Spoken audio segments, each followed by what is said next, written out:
அனைவருக்கும் வணக்கம். நாம் இன்று பார்க்க இருப்பது நவராத்திரி 3ஆம் நாளில் வழிபடப்படும் தெய்வம் ஆகிய சந்திரகண்டா தேவியை வழிபடும் முறைகள். வழிபாட்டிற்கு முன் வீட்டை சுத்தமாக கழுவி பூஜை இடத்தை தயார் செய்ய வேண்டும். பக்தர்களும் ஸ்நானம் செய்து சுத்தமான உடை அணிந்து அம்மனை வழிபட வேண்டும். மேடையில் கும்பம் வைத்து அதன் மீது அம்மனின் படம் அல்லது சிலையை வைத்து அலங்கரிக்கலாம். 3ஆம் நாளில் சந்திரகண்டா தேவிக்கு மஞ்சள் நிறம் அல்லது பொற்கொழு நிறம் உடை அணிவிப்பது சிறப்பு. செம்பருத்தி, மல்லிகை, வெள்ளைப்பூ போன்றவை மலர் பூஜைக்கு பயன்படுத்தலாம். அம்மனை சிங்க வாகனத்தில் அமர்ந்து 10 கரங்களில் ஆயுதங்களை தாங்கி நெற்றியில் சந்திரக்கலை, கழுத்தில் மணி ஒளி முழங்கும் தோற்றத்தோடு கற்பனை செய்து தியானிக்க வேண்டும். பால், வெல்லம், பால் பாயசம், சர்க்கரை பொங்கல் போன்ற இனிப்புகளை சமர்ப்பிக்கலாம். சிலர் தேங்காய், வாழைப்பழம், வெள்ளரிக்காய் போன்ற பண்டங்களையும் நைவேத்தியமாக வைத்து வழிபடுவர். சந்திரகண்டா தேவியை பிரார்த்திக்க முக்கியமான மந்திரம் ஓம் தேவி சந்திரகண்டாயே நமக. இந்த மந்திரத்தை 11, 21 அல்லது 108 முறை ஜபித்தால் மிகுந்த பலன் கிடைக்கும். அம்மனுக்கு ஆரத்தி காட்டும் போது மணி ஒலி எழுப்புவது முக்கியம். மணி ஒலி துஷ்ட சக்திகளை விரட்டிவிடும், வீட்டில் நல்ல ஆற்றலை உண்டாக்கும். சந்திரகண்டா தேவியை வழிபட்டால் பயம் நீங்கி தைரியம், மன உறுதி, ஆன்மீக முன்னேற்றம் கிடைக்கும்.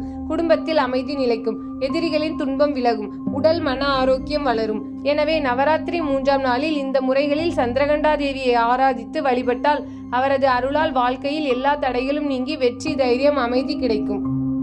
சந்திரகண்டா தேவியின் உடல் பொற்கொழு நிறத்தில் ஒளி வீசுகிறது. முகம் சந்திரன் போல அமைதியும் ஒளியும் ததும்புகிறது. நெற்றியில் அரைக்கதிர் சந்திரன் இருப்பதால் இவருக்கு சந்திரகண்டா என்ற பெயர் ஏற்பட்டது.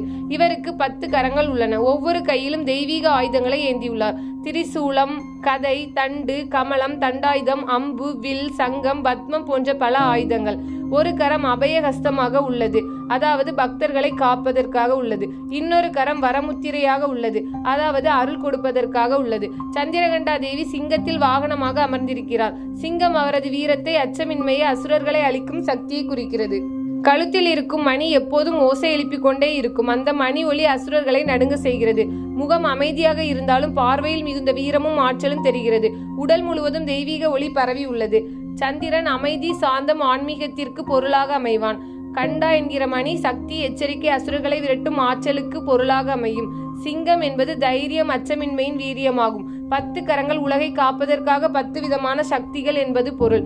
இதுவே சந்திரகண்டா தேவியின் உருவம். அவர் கருணையின், வீரமும் சக்தியும் சேர்ந்த தெய்வமாக நமக்கு அருள் புரிகிறார். தினமொரு கதையில் கதை கேட்ட அனைவருக்கும் நன்றி.